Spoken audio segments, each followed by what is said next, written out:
পুর ভরা পুর দিয়ে বড়া করবো মিষ্টি কুমড়োর পাতা। এই যে পুর বানাবো, এতে পোস্ত আছে, আদা আছে, লঙ্কা আছে, রসুন আছে, এটা বানিয়ে নেবো। এটা বানিয়ে নিচ্ছি, একটু কালো জিরে, একটু তেল দিয়েছি।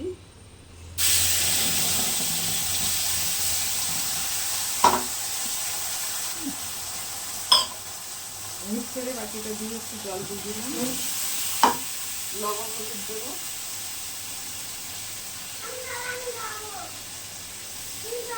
চিনি দিলাম, লবণ হলুদ চিনি দিলাম, দিয়ে এটা শুকনো করে নেবো পুরটা, একদম ফুটিয়ে ফেলবো। আর এই যে বেটার বানাবো, এতে দেবো চালের গুঁড়ো আছে, বেসন আছে, লবণ দিলাম,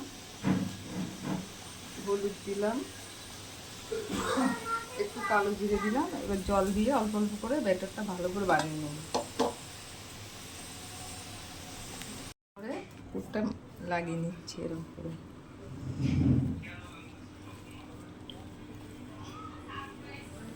এরকম করে ধুই দিলাম, একটা একটা করে বানাবো।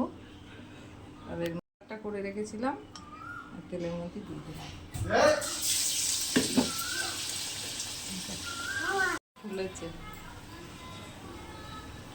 একটু কর্নফ্লাওয়ার দিলে আর একটু বেশি ভালো হতো, আমি কর্নফ্লাওয়ারটা দিইনি। আরও করবো কতগুলো।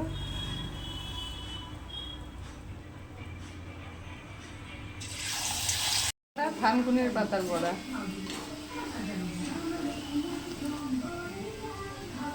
হয়ে গেছে, পুর ভরা মিষ্টি কুমড়োর পাতার বড়া।